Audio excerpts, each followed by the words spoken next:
किन्नर चुड़ैल। गोरखपुर नाम का एक गांव हुआ करता था। उस गांव में ज्यादा लोग नहीं रहते थे। उस गांव में एक गर्भवती विधवा औरत रहती थी। उस औरत का नाम कमला था। कमला अपने घर में अकेली रहती थी। उसके पति की सारी जायदाद उसके नाम हो गई थी, पर सभी गांव वाले उस औरत को मनहूस औरत समझा करते थे और सभी उससे नफरत किया करते थे। एक बार कमला राशन की दुकान पर खाने का सामान खरीदने जाती है। भैया जी, जरा 1 किलो दाल चावल देना। अरे हाय हाय हाय हाय हाय हाय। अरे मनहूस औरत, मेरी दुकान में अपशुगन करवाने आ गई क्या? हैं? चल जा यहाँ से, मैं कुछ नहीं देने वाला हूँ तुझे। भाग भाग यहाँ से, चल जा, निकल। भैया जी, ऐसा मत कहिए, मैं गर्भवती हूँ, मुझे खाने की बहुत जरूरत है, मुझे खाना दे दीजिए। दुकानदार कमला को वहां से धक्के मारकर भगा देता है। तभी कमला रोते रोते उस गांव के किन्नरों के इलाके में आ जाती है। गांव वाले किन्नरों को उसी इलाके में रखा करते थे, क्योंकि वो लोग किन्नरों को पसंद नहीं करते थे और उनके इलाके में रहने से मना करते थे। तो किन्नरों ने उसी गांव में अपना एक इलाका बना लिया था। जब किन्नर लोग देखते हैं कि एक गर्भवती महिला रोते रोते उनके इलाके में आ गई है, तो सारे किन्नर कमला के पास जाकर उसका हाल पूछने लगते हैं। क्या हुआ बहन, तुम्हारी गर्भवती अवस्था में इतनी बुरी हालत कैसे है? तुम रो क्यों रही हो? तुम डरो मत, हम तुम्हें कोई नुकसान नहीं पहुंचाएंगे। तुम शांत होकर सब बताओ कि हुआ क्या है। मैं कमला हूँ, मैं गांव के दूसरे इलाके से आई हूँ।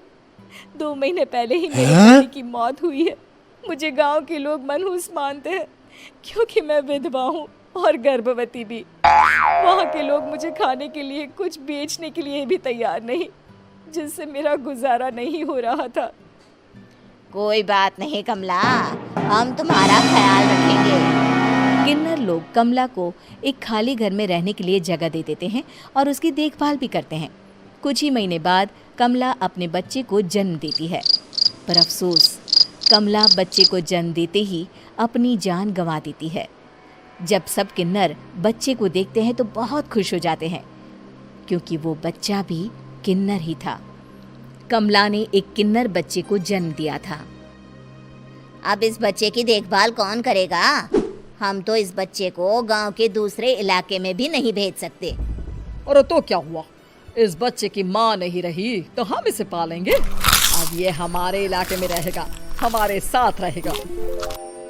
फिर वो किन्नर उस किन्नर बच्चे को गोद ले लेते हैं, उसका नामकरण कराते हैं। उस किन्नर बच्चे का नाम शक्ति रखा जाता है। देखते ही देखते शक्ति बड़ी होने लगती है। उसके रंग रूप बहुत सुंदर थे।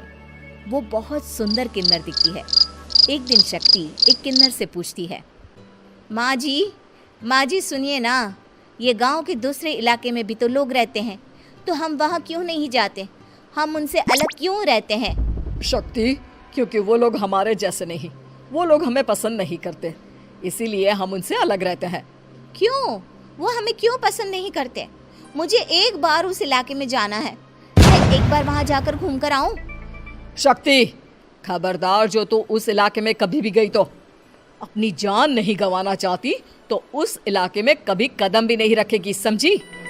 इतना कहकर वो किन्नर वहाँ से चली जाती है। शक्ति उस किन्नर की बात सुनकर बहुत रोती है। माँ जी, ऐसा कैसे कह सकती हैं? उन्होंने इतनी सी बात के लिए मुझे इतना डांटा। अब तो मैं उस इलाके में ज़रूर जाऊंगी। फिर एक दिन शक्ति गांव के दूसरे इलाके में चुपके से जाती है। ये लोग तो हमारे जैसे ही इंसान हैं, तो ये हमसे नफरत क्यों करते हैं? जब शक्ति उस इलाके में पहुंचती है तो गांव के सारे आदमी उसके रूप से मोहित हो जाते हैं। वो लोग ये अंदाज़ा नहीं लगा पाते कि वो किन्नर है। शक्ति की सुंदरता देखकर सारे गांव वाले उसकी तारीफ करने लगते हैं। तभी गांव का चक्कर लगाने गांव के जमींदार का बेटा हर्ष वहां पहुंचता है।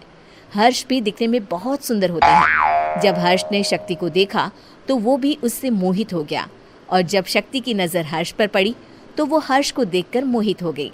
आपको पहले कभी इस गांव में देखा नहीं। इस गांव में आप नए हैं क्या? जी नहीं, वो मैं बस।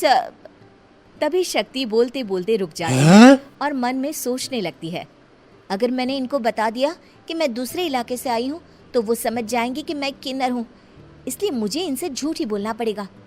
शक्ति हर्ष को कहती है, जी हाँ, मैं इस गांव में नई आई हूँ, यहाँ अकेली रहती हूँ। वैसे आप कौन है? आप भी इसी गांव में रहते हैं? जी हाँ, मैं इस गांव के जमींदार का बेटा हूँ। आपको किसी भी चीज की जरूरत पड़े तो आप मुझे बता देना, मुझे अच्छा लगेगा।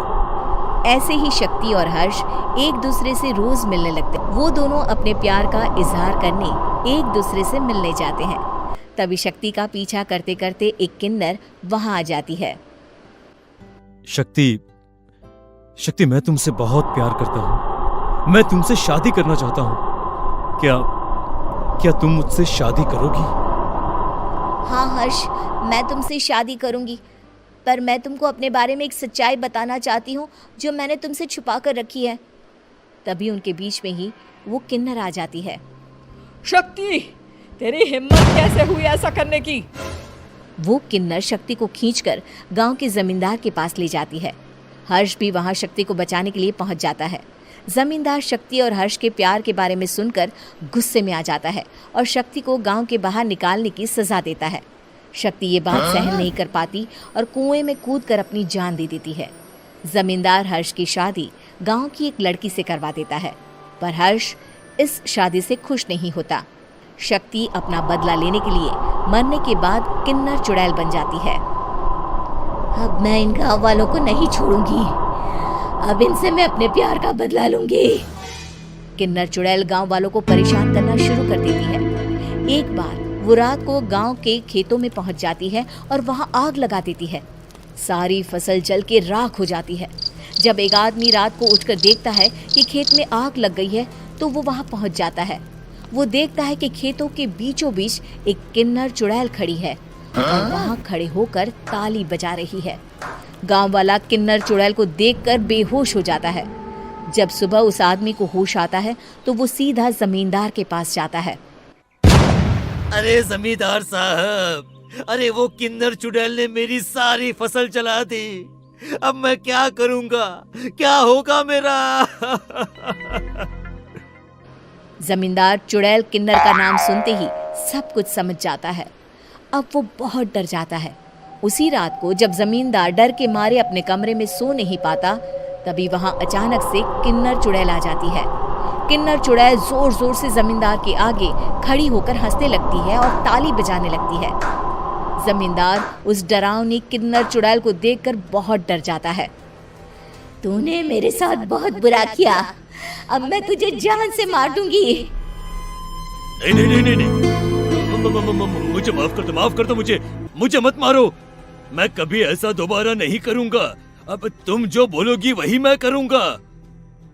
ठीक है, मैं चाहती हूँ कि किन्नर इलाका गांव के इलाके से जुड़े और गांव का कोई भी आदमी किन्नर समाज से द्वेष ना करे, उससे नफरत ना करे, नहीं तो मैं सारे गांव को मार दूंगी। और तुम गांव में एक नया कानून बनाओ कि अगर किसी ने भी किन्नर समाज को हानि पहुंचाने की कोशिश भी करी या इनसे भेदभाव करने की भी कोशिश करी तो उनको कड़ी से कड़ी सजा मिलेगी। हाँ, मैं ऐसा ही करूंगा। तुम जो बोलोगी वो मैं करूंगा, पर मुझे जाने दो प्लीज। तब वो किन्नर चुड़ैल वहां से चली जाती है। गांव का जमींदार किन्नर चुड़ैल का कहा मानते हुए दोनों इलाकों को एक कर देता है और नया कानून भी लागू कर देता है। तब से वहां किन्नर समाज और बाकी गांव वाले शांतिपूर्वक रहने लगते हैं।